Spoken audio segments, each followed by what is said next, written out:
Bienvenidos y bienvenidas a su programa Monseñor Romero y la misión del Evangelio. Un programa que lleva dos objetivos: conocer a Monseñor Romero y estudiar la Sagrada Escritura con un juicio crítico desde la teología de la liberación. Cada día tendremos un encuentro con Monseñor Romero y con el Dios de Jesús.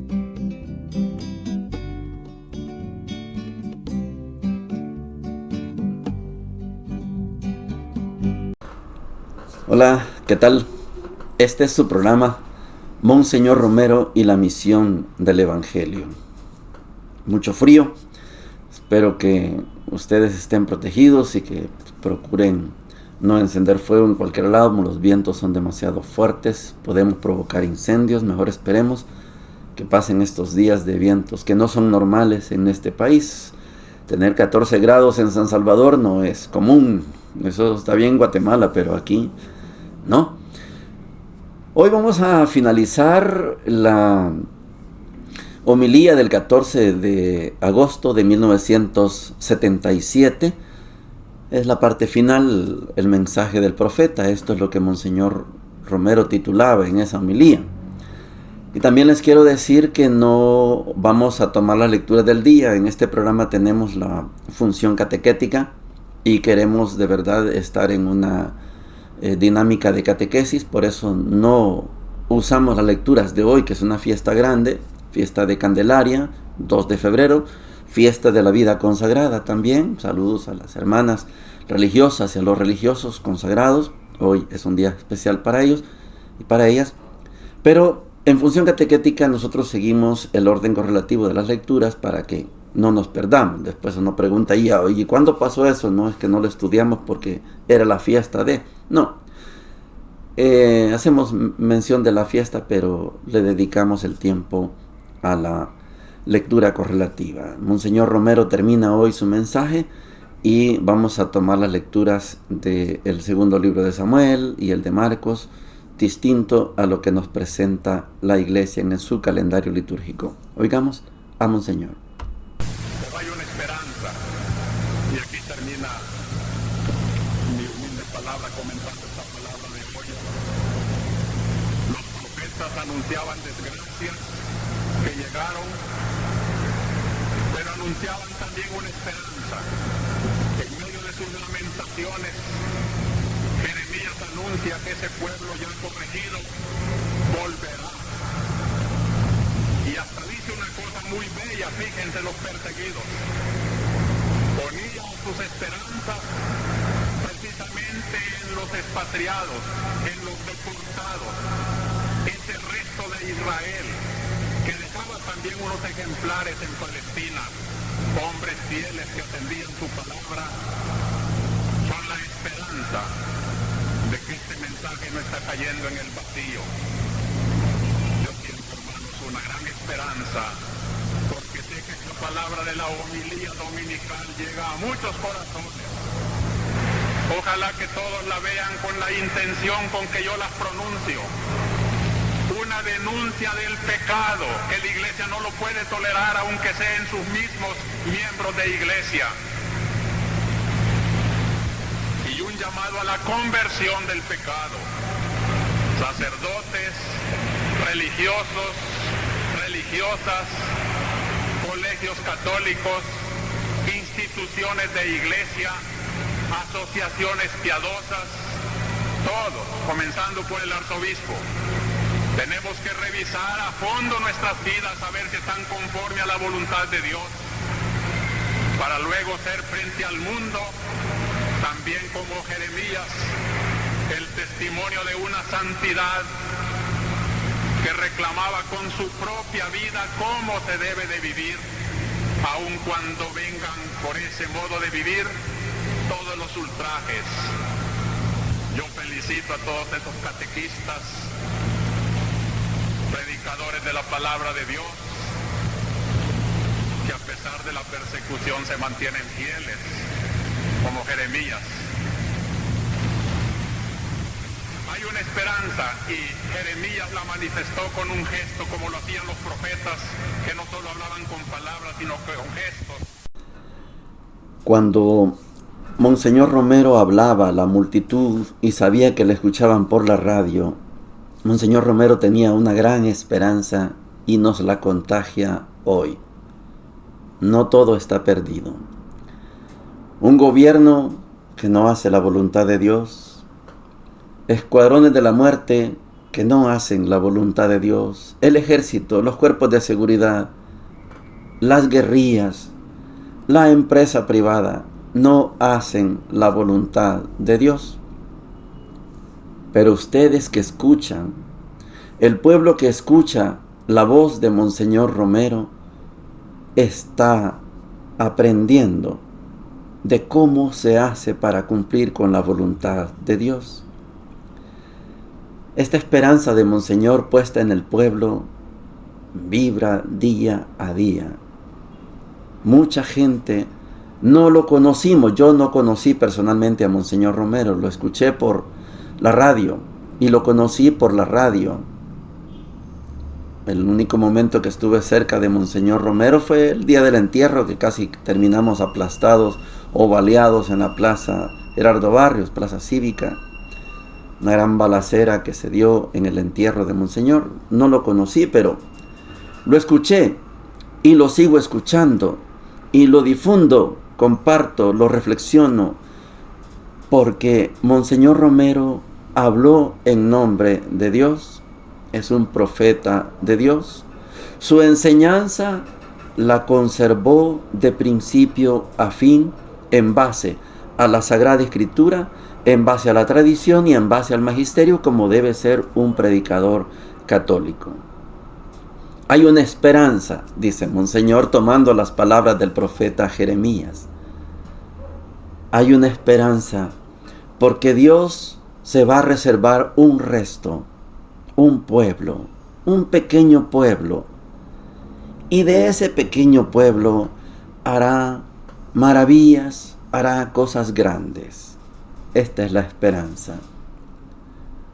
Los grandes han fallado. Ahora es el tiempo de los pequeños. El tiempo está a favor de los pequeños, dice Silvio Rodríguez. Es que el tiempo está a favor de los pequeños. Y lo vamos a ver ahora también en la lectura del segundo libro de Samuel. Dios escoge lo pequeño. Estudiamos ayer las bienaventuranzas en Mateo. Es que Dios sabe dónde pone sus ojos, sabe dónde pone su corazón. Por eso Dios pone su esperanza, pone su fe, pone su amor en los pobres. Los grandes siempre fallan. Ahí habrá algunas excepciones. En general, los grandes siempre fallan. Se dejan seducir y se vuelven tiranos. Pero los pequeños, que no tienen nada en qué confiar, solo confían en Dios. Terminamos esta homilía de Monseñor Romero, 14 de agosto de 1977. Vamos a tratar de seguir buscando homilías en sintonía con el papel profético. Segundo Samuel, capítulo 15, versículos del 13 al 14 y capítulo 16 del 5 al 13, dice lo siguiente. Pero uno llevó esta noticia a David. Los israelitas se han puesto de parte de Absalón. Entonces David dijo a los cortesanos que estaban con él en Jerusalén: rápido, huyamos, que si se presenta Absalón, no nos dejará escapar. Apúrense a partir, no sea que él se adelante, nos alcance y precipite la ruina sobre nosotros y pase a cuchillo a la población. David subió la cuesta de los Olivos, la subía llorando, la cabeza cubierta y los pies descalzos, y todos sus acompañantes llevaban cubierta la cabeza y subían llorando.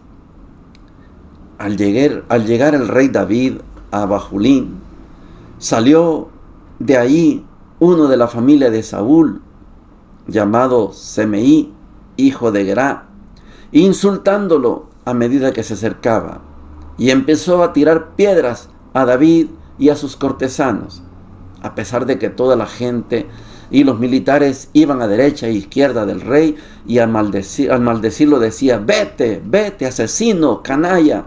El Señor te paga la matanza de la familia de Saúl, cuyo trono has usurpado. El Señor ha entregado el reino a tu hijo Absalón, mientras tú has caído en desgracia porque eres un asesino. Abisai, hijo de Zeruyá, dijo al rey: ese perro muerto se pone a maldecir a mi señor. Déjame ir y le corto la cabeza. Pero el rey dijo: no te metas en mis asuntos, hijo de Zeruyá. Déjale que maldiga, que si el Señor le ha mandado que maldiga a David, ¿quién va a pedirle cuentas? Luego David dijo a Abisai y a todos sus cortesanos: ya ven, un hijo mío salido de mis entrañas intenta matarme, y les extraña a ese benjaimita. Déjenlo, que me maldiga, porque se lo ha mandado el Señor. Quizá el Señor se fije en mi humillación y me pague con bendiciones estas maldiciones de hoy.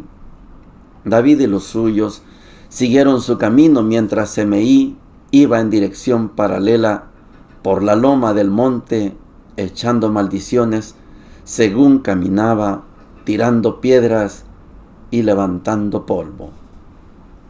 Palabra de Dios, te alabamos, Señor.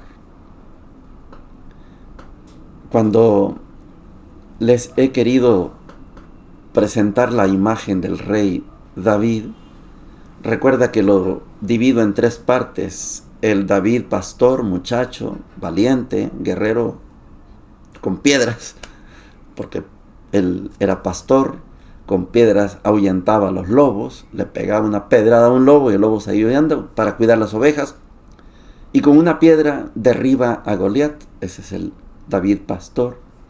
Después el David guerrero, no es el rey todavía, solo guerrero, tuvo que armar un ejército porque él ya había sido ungido, pero Saúl todavía estaba vivo, no podía tomar el trono, y Saúl lo quería matar, tuvo que armar un ejército. Y el tercer David es el rey David.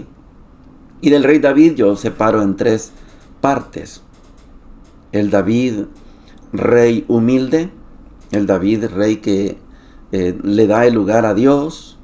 Yo tengo un gran palacio y quiero construirle una casa, un templo a Dios, pero Dios le dice no, porque mi mundo es estar en medio del pueblo. Ese es el primer rey. El segundo es el esbirro, el pecador,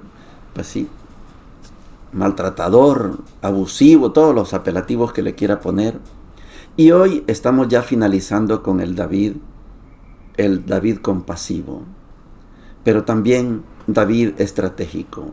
Este va a ser la última parte del rey David. Absalón, un hijo que tuvo con una princesa cananea, pagana, pero eso es David. Y Absalón es el mayor de todos sus hijos, y él se cree con el derecho de ocupar el reino. Entre los hijos de David, el primero, el que tiene más derecho, es el primogénito. Y Absalón se ha creído con el derecho y quiere tomar el trono, pero la única manera para tomar el trono es matando a su papá. ¿Recuerda usted que David, cuando se hizo guerrero, tuvo en sus manos para acabar con la vida de Saúl? Pero David hizo alarde. David hizo uso de su consagración y respetó la consagración del rey Saúl. Es un ungido. No puedo tocar a un ungido. David fue coherente con la palabra de Dios. No se puede tocar a un ungido. Hay que esperar. Y cuando Saúl muere, bueno, entonces ahora me toca tomar el control a mí. Absalón, hijo de David, hijo de una princesa pagana, no quiere esperar. Desafía al papá, lo reta, y David tiene ejército para pelear. Pero sabe que al pelear, al enfrentar a Absalón, lo destruye en un segundo. Absalón no es un hombre experto en guerras. David viene de muchos años de guerra. Ha destruido a las tribus vecinas, ha conquistado, ha parado todo prácticamente. Hoy tiene una lucha interna. Y David puede, claro que puede, pero sabe que el costo de enfrentar a Absalón es la vida del pueblo. Si Absalón alcanza a David, va a matar al pueblo, va a destruir al pueblo. Y David toma la mejor decisión. Huye. Allá el benjaimita, Abisai o Semeí, lo insulta, le tira piedras. Tiene todo el derecho porque él entiende que David le quitó el trono a Saúl. Semeí no entiende que David fue ungido por Samuel como rey por mandato de Dios. No sabe Semeí que las tribus lo eligieron a él rey y que los ancianos lo ungieron con aceite. Él no sabe, Semeí no sabe. Él está defendiendo su tribu Benjamín, la tribu de Benjamín. Pero David no va a detenerse a discutir con un benjaimita. No. Benjamín es una de las 12 tribus. Y le da permiso que lo insulte. ¿Que él quiere cortarle la cabeza? No, Abisai, no, tranquilo. No te metas en mis asuntos. Él tiene derecho a insultarme, porque así lo entiende él. Este David compasivo es maravilloso, es ejemplar. No hizo alarde de su prepotencia, de su fuerza, de su energía para ir a destruir a Absalón. No. Mejor huye para no chocar, porque es un hijo de sus entrañas. Esto es maravilloso de parte del rey David. Y Absalón, lamentablemente, va a terminar muy mal. Pasamos al Evangelio de Marcos, capítulo 5, versículos del 1 al 20. Dice lo siguiente. Pasaron a la otra orilla del lago, al territorio de los Gerasenos. Al desembarcar, le salió al encuentro desde un cementerio un hombre poseído por un espíritu inmundo. Habitaba en los sepulcros. Nadie podía sujetarlo ni con cadenas. En muchas ocasiones lo habían sujetado con cadenas y grillos, y él los había roto, y nadie podía con él. Se pasaba las noches y los días en los sepulcros o por los montes, dando gritos e hiriéndose con piedras. Al ver de lejos a Jesús, se puso a correr, se postró ante él y dando un fuerte grito, dijo: ¿Qué tienes contra mí, Jesús, Hijo del Dios Altísimo? Por Dios, te conjuro que no me atormentes. Porque le decía: espíritu inmundo, sal de ese hombre. Jesús le preguntó: ¿cómo te llamas? Contestó: me llamo Legión, porque somos muchos. Y le suplicaba con insistencia que no los echara de la región. Había ahí una gran piara de cerdos pastando en la ladera del monte. Le suplicaron: envíanos a los cerdos para que entremos en ellos. Y él los permitió. Entonces los espíritus inmundos salieron y se metieron en los cerdos. La piara se precipitó al lago por el acantilado y unos 2000 cerdos se ahogaron en el agua. Los pastores huyeron y lo contaron en la ciudad y en los campos, y la gente vino a ver lo que había sucedido. Se acercaron a Jesús y al ver al endemoniado sentado, vestido y en su sano juicio, al mismo que había tenido dentro de la legión, se asustaron. Los testigos le explicaban lo que había pasado con el endemoniado y los cerdos, y empezaron a suplicarle que se marchara de su territorio. Cuando se embarcaba, el que había estado endemoniado le pidió que le permitiera acompañarlo, pero no se lo permitió, sino que le dijo: ve a tu casa y a los tuyos y cuéntales todo lo que el Señor, por su misericordia, ha hecho contigo. Se fue y se puso a proclamar por la Decápolis lo que Jesús había hecho con él, y todos se maravillaban. Palabra del Señor. Gloria y honor a ti, Señor Jesús. No es posible agotar el contenido de esta pericopa del endemoniado de Gerasa. Otros evangelios le ponen Gadara, pero Gerasa, cualquiera que sea el nombre. Este hecho tiene muchas aristas, no las podemos alcanzar a cubrir. Voy a detenerme quizás en unas 2 o 3. La primera es el hecho de que hay un endemoniado que tiene un espíritu inmundo. Es uno. Ese es el primer detalle. Cuando leemos los textos a veces no recapacitamos, no nos detenemos en los detalles, y ahí es donde a veces nos podemos confundir. Primer detalle. Es un hombre, no son varios, es un hombre poseído por un espíritu impuro, un espíritu inmundo, un demonio. Este es el primero. Segundo elemento, es el Evangelio de Marcos, y este hombre endemoniado, este hombre que tiene un espíritu inmundo, un espíritu impuro, se pone de rodillas, de bruces, se postra ante Jesús y lo reconoce como el Hijo del Dios Altísimo. El demonio sabe que Jesús es el Hijo del Dios Altísimo. Tercer elemento. ¿Cómo te llamas? Me llamo Legión, porque somos muchos. Pero Jesús se ríe de esa palabra legión. Somos muchos. Cuando usa la palabra legión, esto, les digo, no alcanza el tiempo para explicar tanto. El único concepto que se tiene de legión es un grupo de soldados. Somos muchos, me llamo Legión.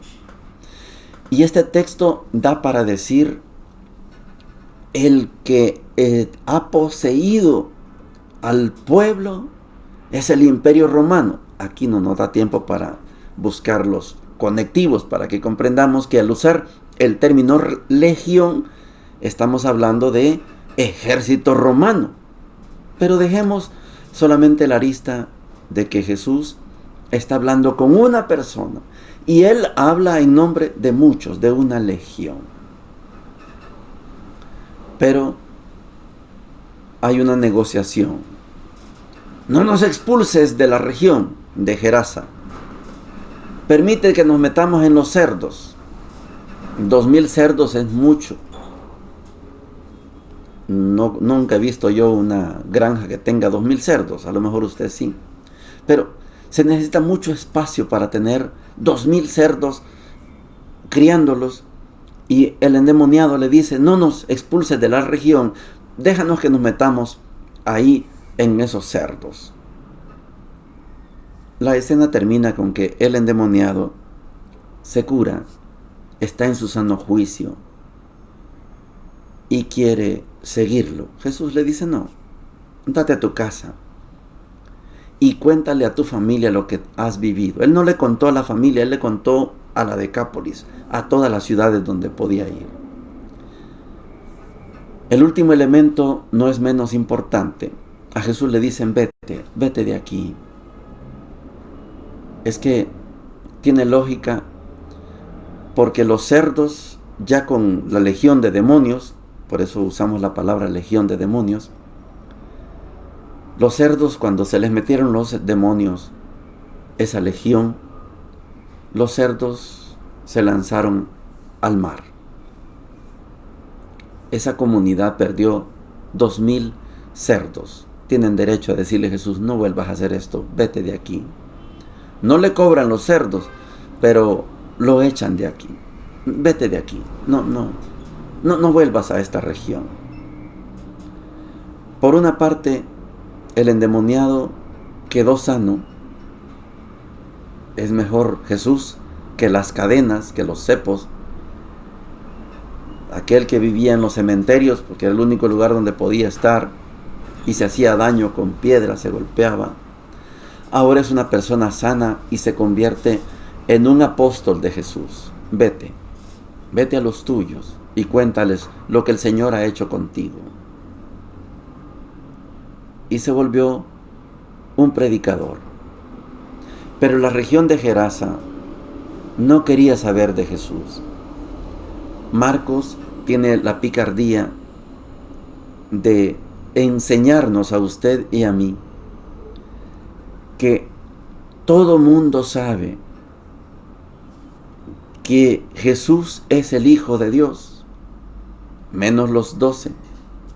Estos de Gerasa no le cobraron los cerdos, solo le dijeron: vete de aquí, queremos seguir con cerdos, vamos a volver a conseguir otros 2,000, pero no vuelvas a venir aquí. Nosotros vivimos de la crianza de los cerdos, nos estás arruinando el negocio. Sí, llévate a tu endemoniado, ahora ya está sano, ya lo vimos. Todos saben que Jesús es el Hijo de Dios, menos los 12. Usted y yo que estamos leyendo el Evangelio de Marcos capítulo 5, sí sabemos que Jesús es el Hijo de Dios, pero los que están a la par, los discípulos, se acaba el Evangelio y no se dan cuenta. No se dieron cuenta que tenían a su lado al Hijo de Dios. Es una intención de Marcos. Los grados, los niveles que hemos estado estudiando de Jesús van desde que Él aparece en el desierto, se bautiza, escoge a los primeros 4, a los 5, a los 12, y después de hacer sanaciones, Jesús se dedica a enseñar. Aquí anda de misionero por Gerasa. Estaba este endemoniado. El endemoniado fue el que lo buscó. Y Jesús, que ya lleva el equipo, ya están los 12. El equipo está listo para que nazca el reino de Dios, según la predicación que Jesús inicia en Marcos. Conviértanse. Está cerca el reino de Dios. Vale la pena el método que tenemos en este programa. No usamos la lectura del día, porque toda esta enseñanza del endemoniado de Gerasa la hubiéramos perdido. Toda la enseñanza del rey David huyendo de su hijo Absalón, nos la hubiéramos perdido si hacemos la reflexión de la Virgen de Candelaria. Las disculpas del caso, pero yo prefiero usar el orden correlativo para que no perdamos ninguna escena de el Evangelio y de las primeras y segundas lecturas. Bendiciones para todos y para todas. Hemos presentado Monseñor Romero y la misión del Evangelio. Hasta la próxima.